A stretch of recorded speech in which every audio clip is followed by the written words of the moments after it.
함께 하나님을 예배하겠습니다.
나의 영혼이 잠잠히 하나님만 바라며 나의 구원이 그에게서 나는도다. 오직 저만 나의 반석이시오 나의 구원이시오 나의 산성이시니 내가 크게 요동치 아니하리로다.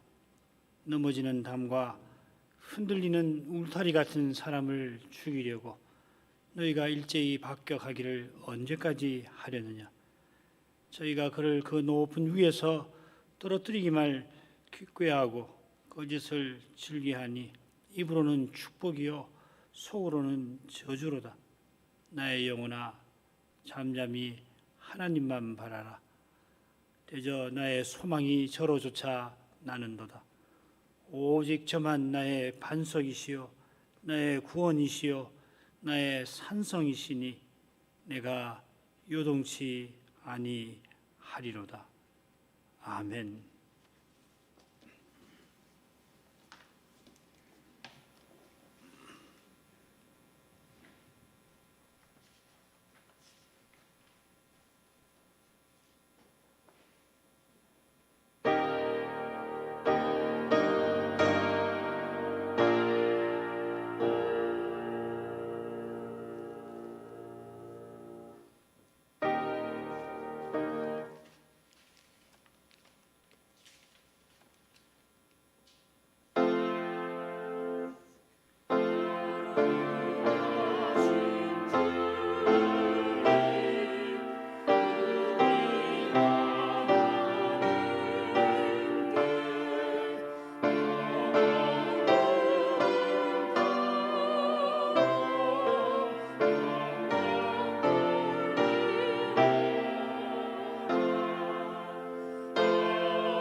거룩하신 하나님, 그리스도로 말미암아 성신 안에서 아버지께로 저희를 이끌어 주시니 삼위의 영광을 저희가 이제도 바라봅니다. 그 영광이 저희의 목적이며 목표입니다.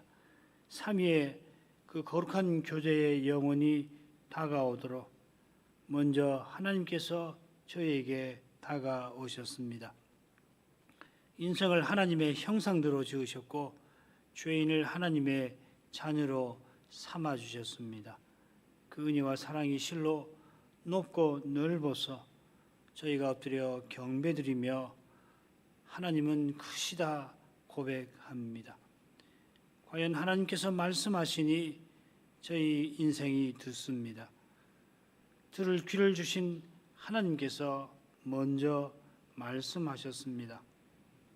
그 말씀을 조차 저희가 하나님께 말씀드리도록 하십니다. 사람이 얼마나 보잘것없는가를 생각할 때 하나님이 저희 기도를 들으시는 것이 얼마나 놀라운 일인지를 생각하게 됩니다.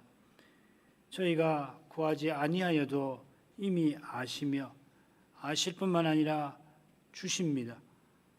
그처럼 저희가 주의 뜻에 관하여 말씀드릴 때 저희 깨달음이 얼마나 부족하고 또한 옅은데도 하나님께서 들으시고 심지어 저희 구한대로 응답하시기도 합니다. 저희의 기도를 들으셔서 저희를 얼마나 높여주시는지 저희가 헤아릴 길이 없습니다. 저희 구하는 것을 응답해 주시니 얼마나 귀히 여기시는지 저희가 알 길이 없습니다. 이러한 은혜와 사랑을 늘 깨달아서 겸손히 주의 뜻을 받들며 살기를 구합니다. 그 뜻은 놀라웠게도 하나님의 아들 예수 그리스도를 본받게 하신 극이 있사오니 저희가 기쁨으로 주의 뜻을 받들어 마땅한 줄 압니다. 이보다 저에게 복된 일이 또한 없는 줄 압니다. 장차는 그리스도와 같아지게 하신다 하셨으니 저희가 더 바랄 것이 없게 하셨습니다. 저희 바라는 모든 것이 저희가 기도로 간구하는 모든 것이 그리스도께 있습니다. 저희 기도가 실은 그리스도를 구하는 것이겠습니다. 그러므로 그리스도로 행하는 그 길에 고난 받는 것이 잠시 괴로운 것이고 때로는 그 괴로움이 죽음만큼 깊고 아픈 것일지라도 그리스도와 함께 하게 하신 그 사랑을 힘입어 견디게 하옵소서. 그리스도와 함께 영광을 받게 하려고 그리스도와 함께 고난받게 하셨습니다. 그리스도께서 이미 십자가를 지셨고 부활하여 하늘에 오르셨지만은 남은 고난이 있으십니다.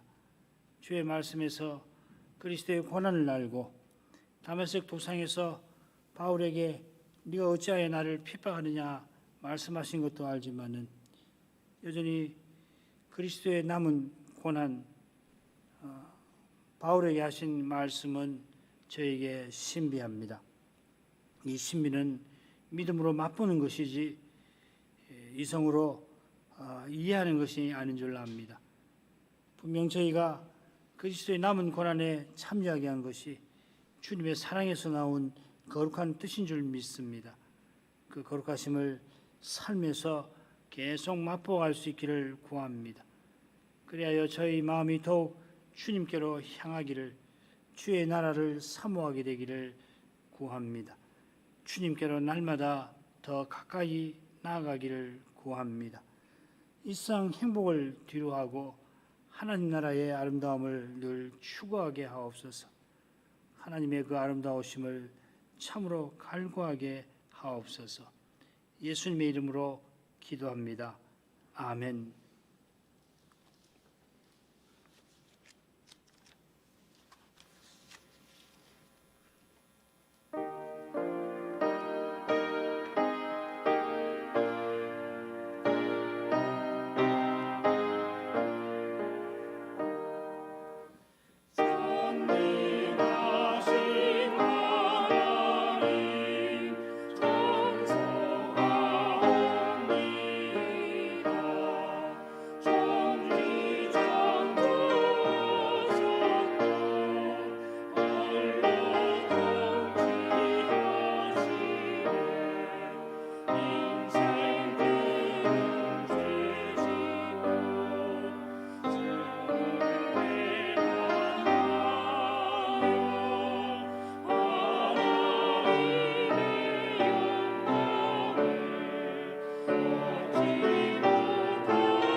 누가복음 16장 1절부터 13절까지 낭독하겠습니다.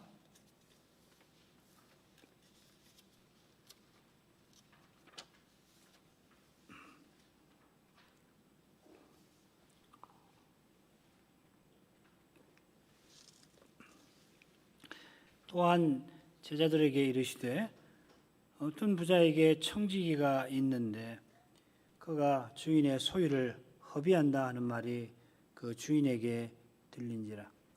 주인이 저를 불러 가로되 내가 네게 대하여 들은 이 말이 어쯤이뇨. 내 보던 일을 세마라. 청지기 사물을 계속하지 못하리라 하니 청지기가 속으로 이르되 주인이 내 직분을 빼앗으니 내가 무엇을 할꼬. 땅을 파자니 힘이 없고 피로 먹자니 부끄럽구나.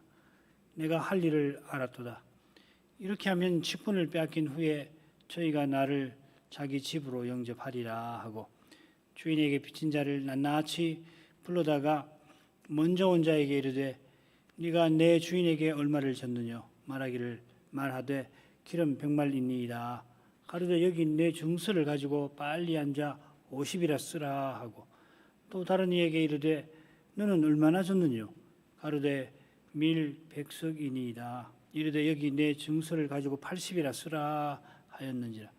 주인이 이 옳지 않은 청지기가 이를 지혜 있게 하였으므로 칭찬하였으니 이 세대의 아들들이 자기 시대에 있어서는 빛의 아들들보다 더 지혜로움이니라. 내가 너에게 말하노니 불의의 재물로 친구를 사귀라. 그리하면 없어질 때에 저희가 영원한 처소로 너희를 영접하리라. 지극히 작은 것에 충성된 자는 큰 것에도 충성되고 지극히 작은 것에 불의한 자는 큰 것에도 불의하니라. 너희가 만일 불의한 재물에 충성치 아니하면 누가 참된 것으로 너희에게 맡기겠느냐. 너희가 만일 남의 것에 충성치 아니하면 누가 너희의 것을 너희에게 주겠느냐. 집 하인이 두 주인을 섬길 수 없나니 호기를 미워하고 저를 사랑하거나 호기를 중히 여기고 저를 경히 여길 것임이니라. 너희가 하나님과 재물을 겸하여 섬길 수 없느니라.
산상보훈에서 우리 주님께서 천국에 들어가는 의를 행하라고 율법의 정신을 드러내셨습니다. 옛사람 곧 장로들이 너희에게 말한 것을 너희가 들었지만은 나는 너희에게 이르노라 하실 때에 장로들이 해석한 율법, 그 율법도 실은 예수께서 하나님으로서 베푸셨다고 말씀하신 것입니다.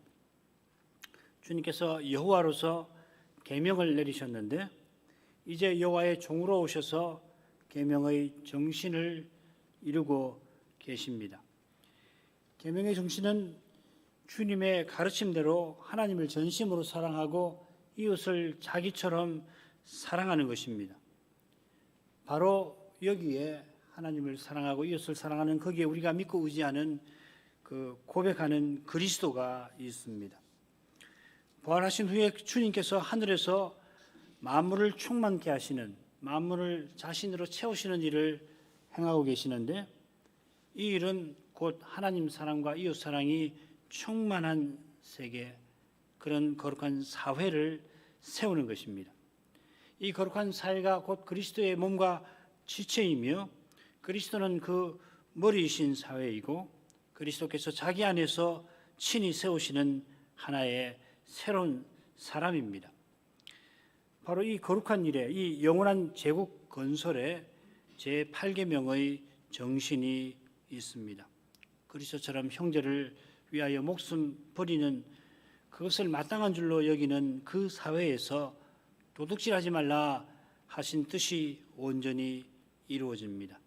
거기서 주는 것이 받는 것보다 낫다 하신 주님의 말씀이 온전히 이루어집니다. 이런 아름다운 나라를 우리 마음에 그리면서 이제 우리 신앙을 우리의 왕이신 하나님께 구하겠습니다. 백신문 제8계명에서 하나님께서 금하신 것은 무엇입니까? 하나님께서는 국가가 법으로 처벌하는 도둑질과 강도질만 금하신 것이 아니고 이웃의 소유를 자기의 것으로 삼으려고 시도하는 모든 속임수와 간계를 도둑질이라고 말씀하십니다. 이런 것들은 폭력으로 혹은 합법성을 가정하고서 일어날 수 있는데 곧 거짓 저울이나 자나 돼 부정품 위조 화폐와 고리 대금과 같은 일, 기타 하나님께서 금하신 일들입니다. 하나님께서는 또한 모든 탐욕을 금하시고 그의 선물들이 조금이라도 잘못 사용되거나 낭비되는 것을 금하십니다. 111문 이 계명에서 하나님께서 원하시는 것은 무엇입니까?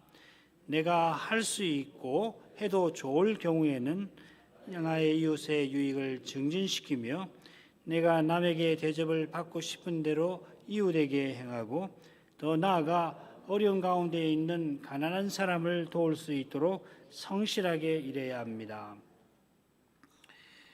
이 계명에 담긴 교훈이 얼마나 많은가 우리가 대의리 문답에서 이미 확인하였습니다.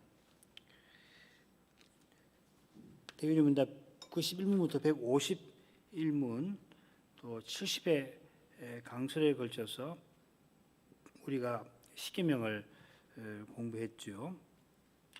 상세한 교훈은 대의리 문답 강설에서 살핀 줄 압니다. 여기서는 핵심 주제만 간단히 셋으로 생각하겠습니다. 하나님은 국가에서 벌하는 도둑질만 아니라 이웃의 것을 훔치는 속임수도 금하십니다. 하나님은 모든 탐욕을 금하시고 하나님의 선물을 낭비하는 것도 금하십니다. 우리는 남에게 대접을 받고자 하는 대로 이웃에게 행하고 또 힘써 일하여 남을 도울 것입니다. 첫 번째 주제로 갑니다.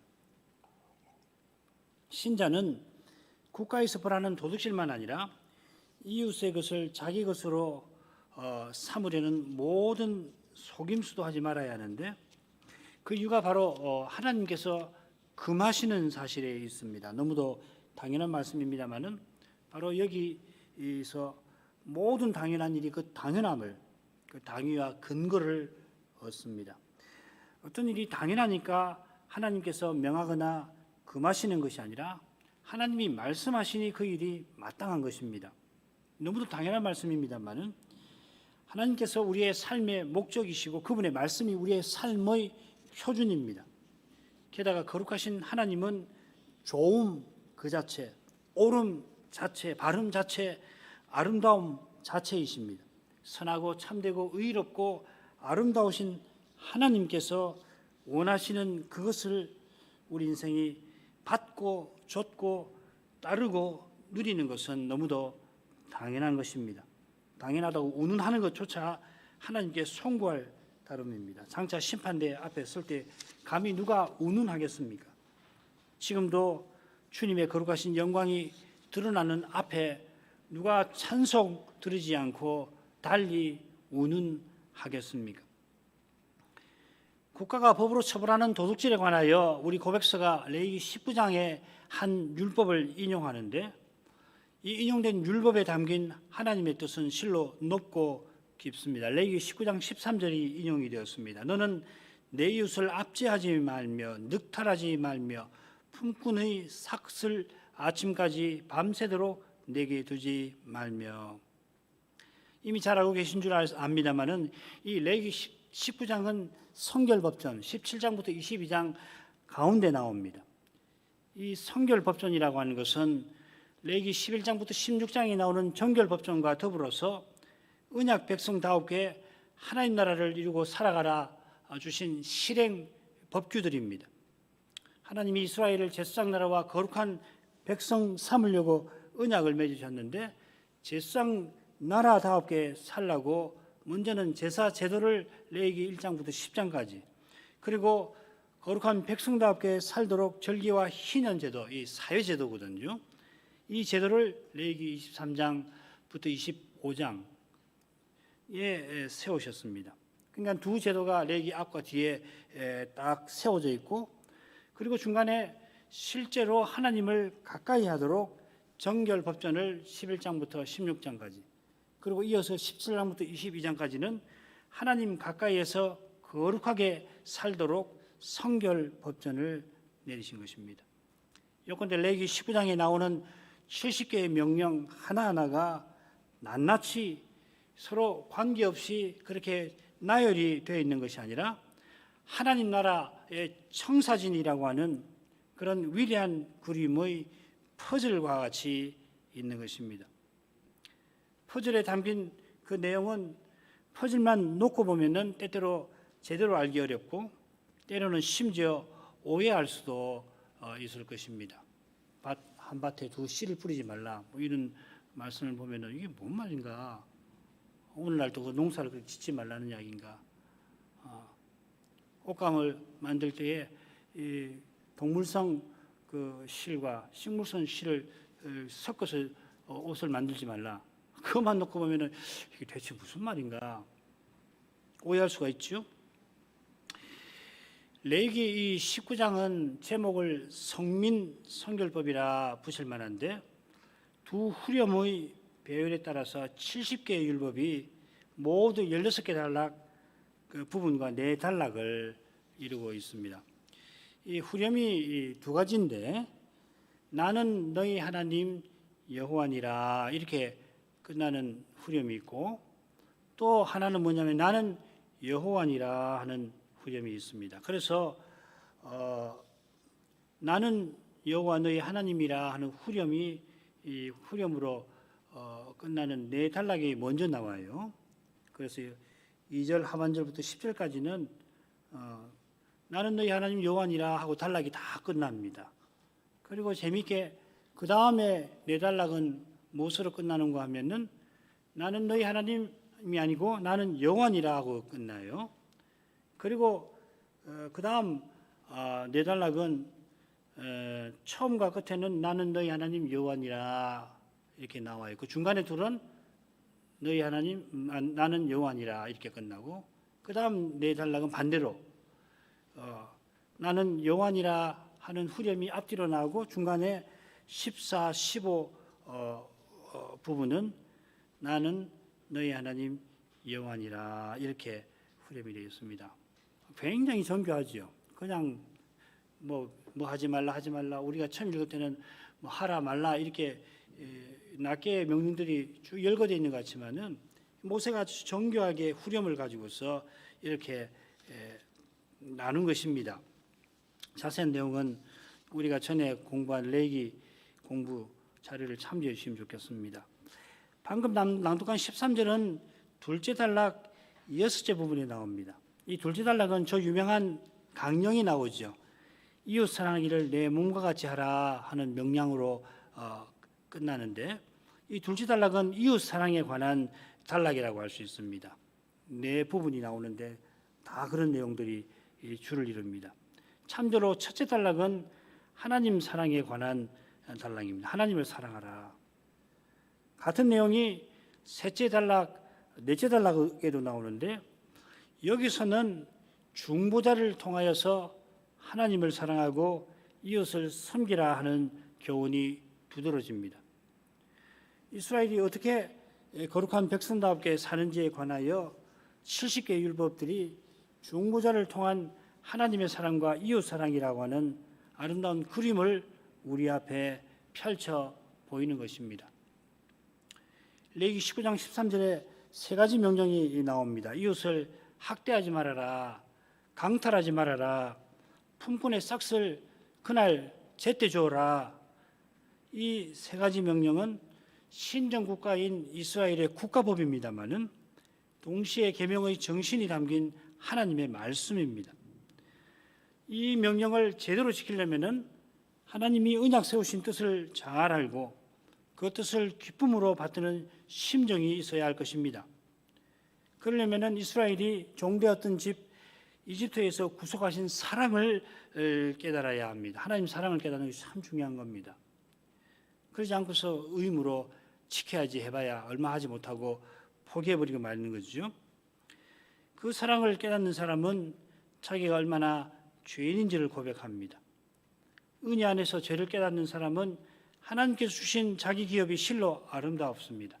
그게 뭐 다른 사람이 가진 기업하고 비교해서 더 나아서 아름다운 게 아니라 그냥 하나님이 나에게 주셨다고 생각하니까 가장 좋은 거예요. 그래서 나봇이 아합이 더 좋은 포도원 주겠다고 하는데도 나는 싫습니다. 하나님이 내게 주신 기업이 내게는 가장 좋고 아름답습니다. 그러는 것이죠. 하나님께서 주신 것에 만족하는 겁니다. 거저 주신 것이니 작지만은 베푸는 마음이 감사하는 데에서 일어나는 것입니다. 그런 마음이 일어나게 하신 데에서 하늘의 기쁨을 누리는 겁니다. 감사해서 베풀 때에 그 마음이 따뜻해지는 거거든요. 이런 마음을 하나님이 나에게 주셨구나. 그러니 마음의 기쁨이 생기는 것이죠. 소박한 삶이지만은 제사장 나라와 거룩한 백성의 일원으로 살게 하신 데서 큰 보람을 얻습니다. 억만금을 나에게 준다 하더라도 나는 여기서 떠날 수 없다. 교회로서 살지 나는 달리 살 수 없다. 그런 마음이 생기는 겁니다. 소박한 삶에 어찌 굴곡이었고 어찌 부족함이었고 어찌 눈물이 없겠습니까마는 나 같은 죄인이 거룩한 나라에 속해서 그리스도를 드러내며 살게 하셨다 하는 거기서 참된 위로와 격려를 얻게 되는 것입니다. 이런 교회와 신자는 이웃의 소유를 자기 것 삼으려는 그런 속임수를 당연히 멀리하는 것입니다. 나봇의 이야기를 들으실 때마다 아합의 모습에서 죄의 끔찍함을 보고서 주의 공효를 우리는 의지합니다. 너무도 유명한 이야기라 자세히 말씀드리지 않아도 될 줄 압니다.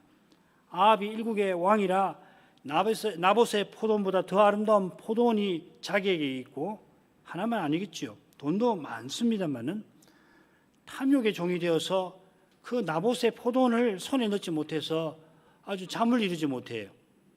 나란 일에 근심거리가 한둘이 아닐 텐데 이 모양이었습니다. 왜 이 모양이 됐나? 이유가 뭔지 잘 알고 계시죠. 예로부터 아합과 같이 스스로 팔려 여호와 보시기에 악을 행한 자가 없음은 저가 그 안에 이세벨에게 충동되었음이라 하였습니다. 바울 사도가 말하는 죄의 종의 상태입니다. 죄가 얼마나 사람을 미련하고 어둡고 악하게 만드는지 모릅니다. 과연 아합이 이세벨의 말을 듣고서 나봇 그 고을의 장로들을 사주하여서 거짓으로 나봇을 죽이고 그의 포도원을 빼앗습니다. 그 과정에 아합이 얼마나 많은 계명과 법을 어겼는지 모릅니다. 아합처럼 악한 죄를 범치 않더라도 무릇 이웃의 것을 자기 것 삼으려고 속임수나 거짓말을 사용하는 것, 그 얼마나 두려운 것인지 모릅니다. 이웃의 것이 사소한 것이라도 탐욕과 거짓말은 결코 사소하지 않습니다. 무릇 사소한 죄라고 하는 것은 없는 법입니다. 하나님께서 살인의 뿌리인 시기와 미움과 진노와 분노와 보복을 두려워하듯이 도둑질의 뿌리인 탐욕을 금하십니다. 누가복음 12장 15절을 인용합니다. 저희에게 이르시되 삼가 모든 탐심을 물리치라 사람의 생명이 그 소유에 넉넉한 데 있지 아니하니라 하시고, 주님의 이 말씀을 듣는 저희가 누군지 바로 앞에 나옵니다. 수만 명이나 되는 무리가 주님의 말씀을 듣고 있었는데 12장 1절에 나오죠. 그때 한 사람이 자기 형에게 명해서 유산을 나누게 해달라, 주님 그렇게 말씀해 주십시오 청합니다. 방금 주님께서 뭘 말씀하셨냐면은 사람을 두려워하지 말고 몸도 영혼도 지옥에 던지시는 하나님을 두려워하라 하시고, 이어서 사람이 너희를 회당과 권세자 앞에 끌고 갈 것이니 성신께서 그때 마땅히 할 말을 가르쳐 주실 것이다.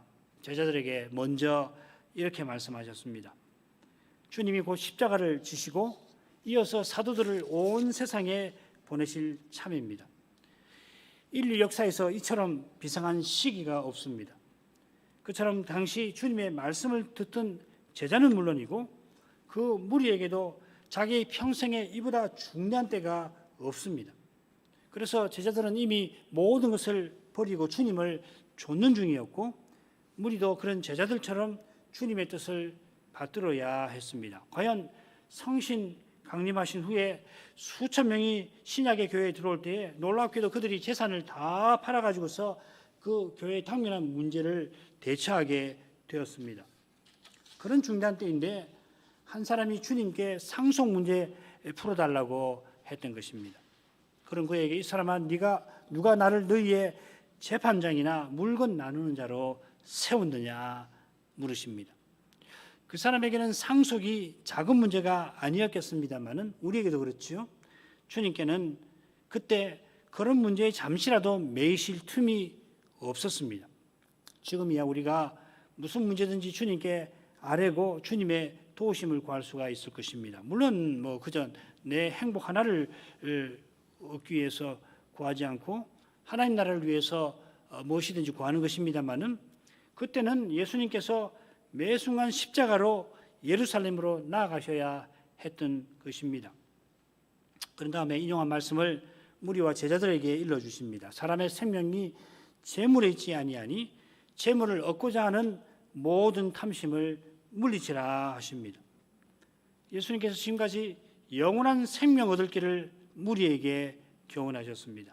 방금도 하나님께서는 우리 머리카락까지 다 세신다, 그 사랑을 전하셨습니다. 바로 그 사랑을 우리 인생이 바라야 합니다. 그것을 욕구해야 합니다. 구해야 합니다. 그 사랑을 깨닫는 사람은 몸은 죽이고 그 후에는 능히 더 못하는 사람을 두려워 아니합니다. 곧 죽음의 두려움을 이기는 것입니다. 아무리 재물이 많을지라도 죽음을 이기는 법은 없어요.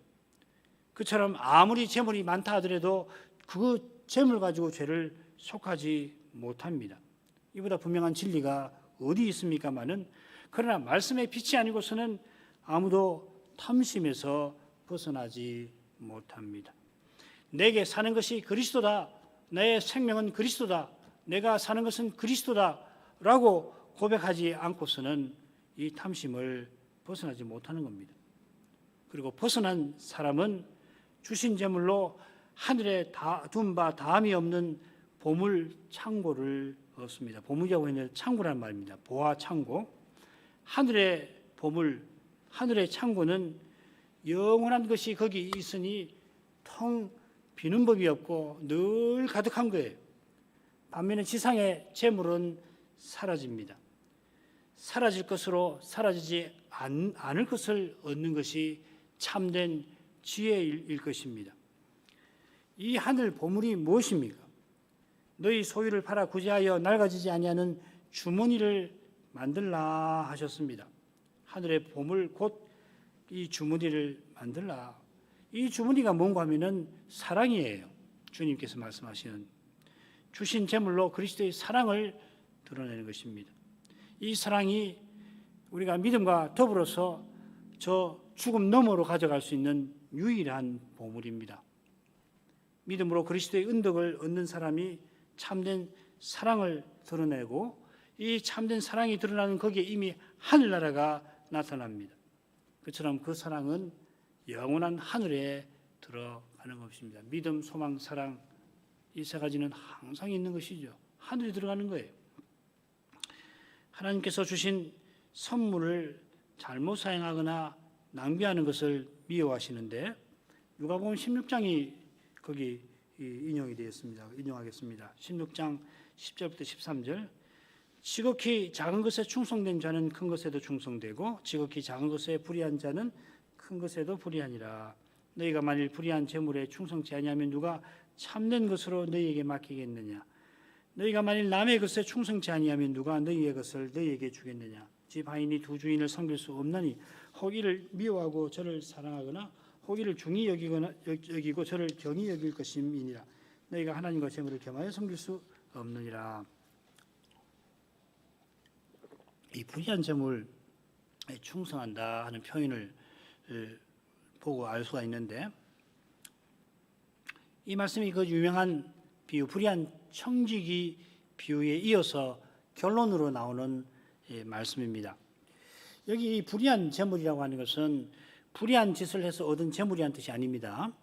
그런 뜻이 아니라 이 세상에 탐심이 얼마나 많은지 재물을 하고 하면 금방 뭐가 떠오르냐면 이 불의한 일이 떠오릅니다. 신문을 보면은 뭐 재물과 관련된 이야기 보면은 뭐 이 불의한 일이 많지요. 주님께서 그래서 이 불의한 재물이라 하신 줄 압니다. 그러니까 다게 이 재물을 지극히 작은 것이라 하신 듯합니다. 이 세상에서는 재물을 크게 여기고 심지어 재물을 신으로 섬기죠. 물신 숭배가 없는 시대, 없는 사회가 없을 정도로 사실 재물의 힘이 이 세상에서 타락한 세상에서는 강합니다. 더욱이 모든 것이 돈으로 환산되는 것 같은 우리 시대, 실제로 그런 일이 자꾸 일어나잖아요. 전부 돈으로 환산해 가거든요. 뭣도 얼마, 뭣도 얼마, 뭣도 얼마. 그건 달리 말하면 이 돈이 삶의 모든 영역에 영향을 강하게 미친다는 거거든요. 우리 사회에서는 말할 것이 없습니다. 그러나 앞서 생각한 대로 영원한 하늘에 들어가는 그 사랑에 비하면은 하늘나라의 일에 비하면은 재물 자체는 주님 말씀대로 실로 작은 것입니다. 주님께서 마지막 주간에 한 과부의 헌상이 부자들보다 모든 사람보다 많다고 하셨습니다. 누가복음 21장에 나옵니다. 많다 하신 이유가 뭔가 하면은 과부가 두 렛돈을 드렸지만은 자기에 있는 바 생활비 전부를 드렸고 게다가 구차한 중에 그 궁핍한 중에 그리 한 겁니다. 그야말로 하루 벌어 하루 먹는 가난한 삶이었지만은 출애굽해 주신 은혜에 감사하며 생활비 전부를 그러니까 그 자기 전부를 드린 것입니다. 부자의 눈에는 그의 두 렛돈이 지극히 작은 것이었지만은 주님께는 큰 것이었습니다. 여인이 믿음과 사랑으로 드린 두 렛돈이 주님의 손에서 주님 나라를 위하여 귀히 쓰였을 것입니다. 우리가 장차 어떻게 쓰는지 확인할 수 있을 것 같아요. 그리고 깜짝 놀라서 주님께 영광을 돌리게 될 것입니다. 여인이야 두 렛돈을 연보 교회에 드리고 집으로 돌아가서 집에 있는 먹을 것 조금 가지고 저녁을 지냈겠습니다마는 주님께서 하나님의 뜻을 이루시는 일에 실로 귀히 써 주셨을 것입니다. 우리가 주일마다 우리 전부를 대표하여 헌상합니다. 하나님께서 자기 피로 우리를 사셔서 자기 것 삼으신 것을 인정하고 하나님 손에 드리는 겁니다. 하나님이 헌상을 받으시고 교회에 돌려주셔서 교회가 주님의 몸답게 서나가게 하십니다.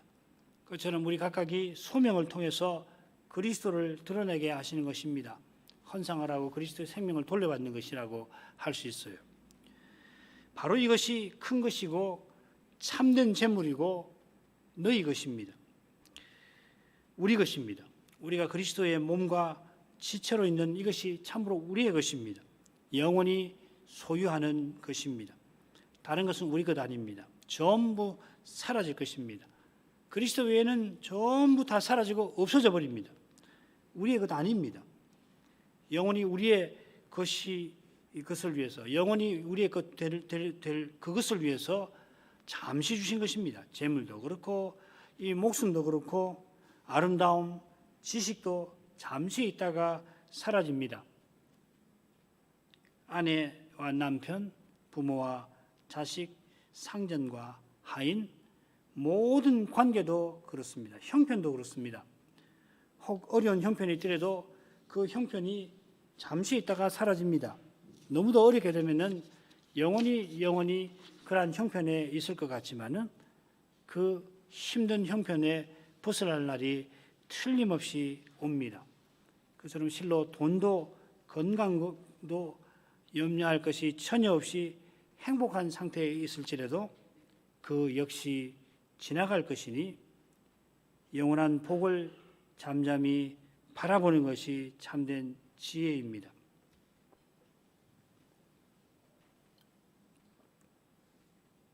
팔계명에서 하나님이 원하시는 것이 무엇인가? 주님께서 산에서 이렇게 교훈하셨습니다. 마태복음 7장 12절 그러므로 무엇이든지 남에게 대접을 받고자 하는 대로 너희도 남을 대접하라. 이것이 율법이요 선지자니라. 그러므로 하셨으니까 이 12절 말씀은 마태복음 7장 1절부터 11절의 교훈을 마무리 짓는 결론입니다. 주님께서 1절부터 5절에서 비판하지 말라 하시면서 주님의 용서를 받은 사람답게 겸손한 태도와 따뜻한 마음으로 죄범한 형제를 보면은 그를 도우라고 하셨습니다.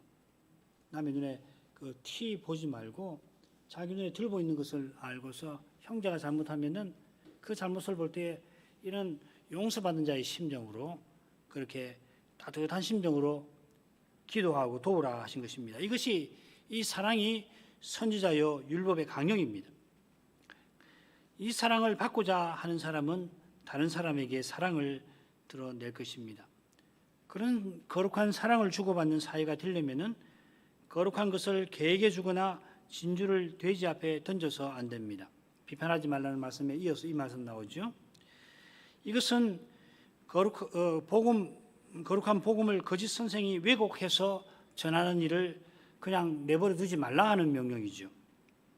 거짓 복음이 전해지는 거기에 죄가 난폭하게 드러납니다. 악명 높은 이단마다 죄의 부끄러운 민낯을 드러냅니다. 이어 주님께서 구하라 찾으라 문을 두드리라 하시며 하늘 아버지께서 구하는 자에게 좋은 것으로 주신다 하셨습니다. 실수하는 것이 사람이라 하는 유명한 격언이 있습니다마는 본래 구하는 것이 기도하는 것이 사람다움입니다. 사람은 기도하는 존재입니다. 하나님을 향하는 존재 같은 말이죠. 하나님께 기도하는 거기서 하나님께 나아가는 거기서 비로소 하나님 형상대로 지음받은 목적이 이루어진다 하는 말씀입니다. 하나님께 구하라 하신 것이 뭔가 그 좋은 것이 뭔가 하면 성신이고 그리스도와 하나님 나라이고 결국 하나님의 사랑입니다. 이것이 바로 주님께서 교훈하신 남에게 대접받고자 하는 그것입니다. 서로 성신 안에서 그리스도를 살아내어 거룩한 사랑으로 하나님 나라를 이루는 그것입니다. 그 나라는 그리스도의 십자가를 깨닫고 형제를 위하여 목숨 버리는 것을 마땅한 줄로 압니다. 요한일서 3장 16절이죠. 요한 사도가 이 말씀에 이어서 세상 재물을 어떻게 써야 하는가를 이렇게 교훈합니다. 요한일서 3장 17절입니다. 누가 이 세상 재물을 가지고 형제의 궁핍함을 보고도 도와줄 마음을 막으면 하나님의 사랑이 어찌 그 속에 거할까 보냐.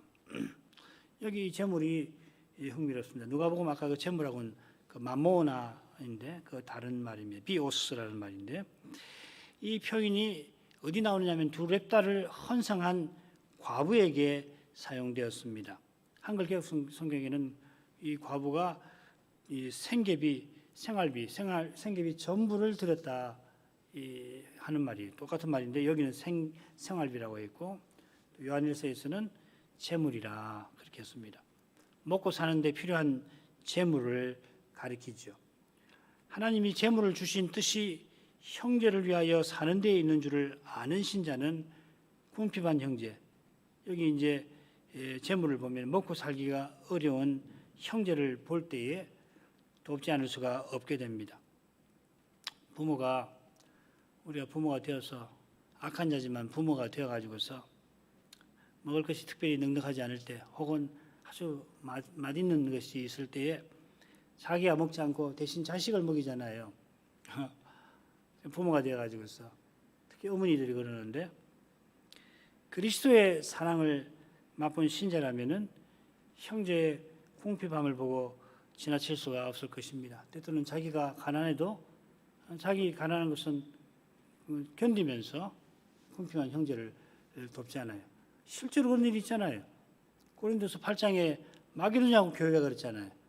마게도냐 교회가 극한 가난에 있었는데도 예루살렘 교회를 위해서 힘에 지나도록 헌상했다.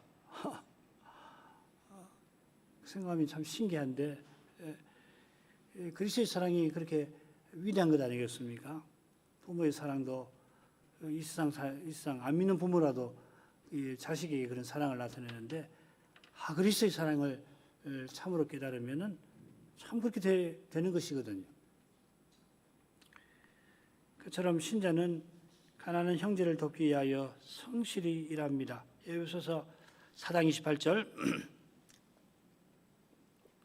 도둑질하는 자는 다시 도둑질하지 말고 돌이켜 빈궁한 자에게 구제할 것이 있기 위하여 제 손으로 수고하여 선한 일을 하라.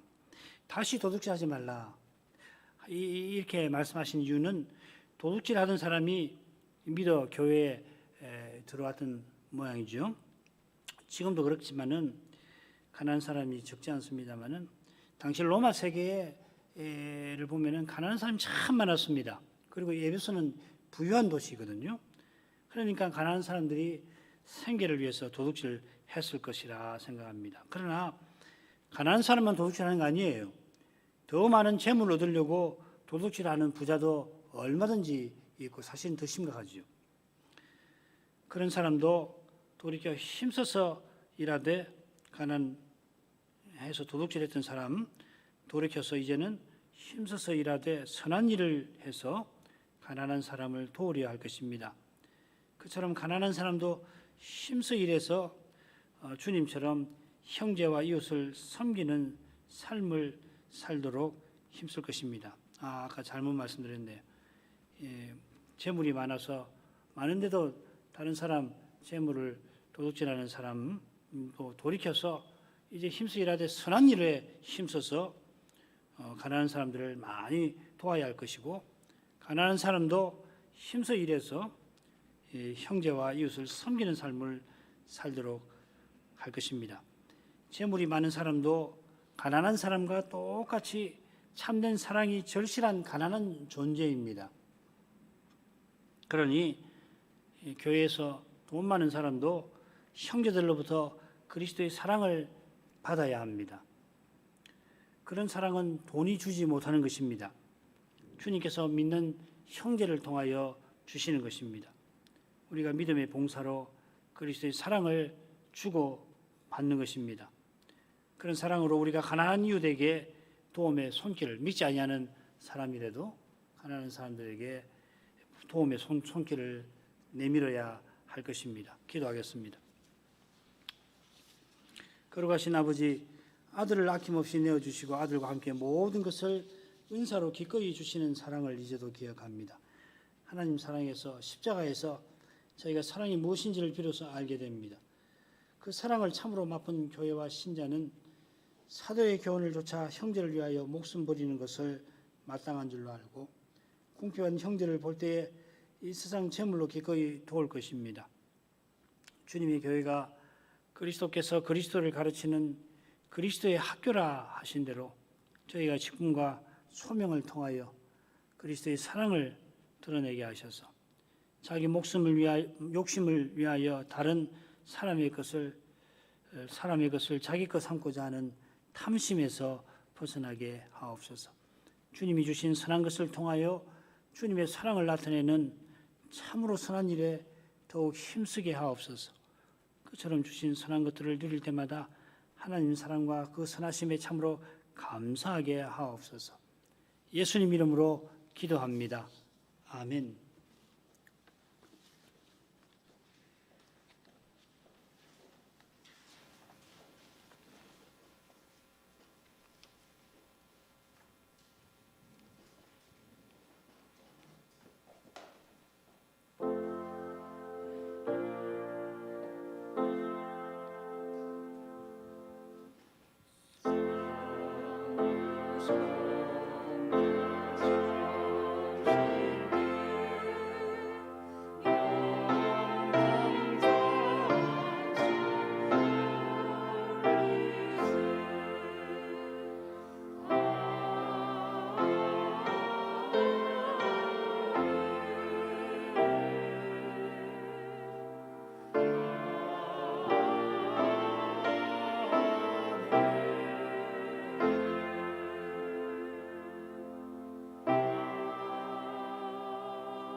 우리 주 예수 그리스도의 은혜와 아버지의 사랑과 성신에 감화하시고 충만하심이 주님의 교회 안에 늘 함께 하시옵소서. 아멘.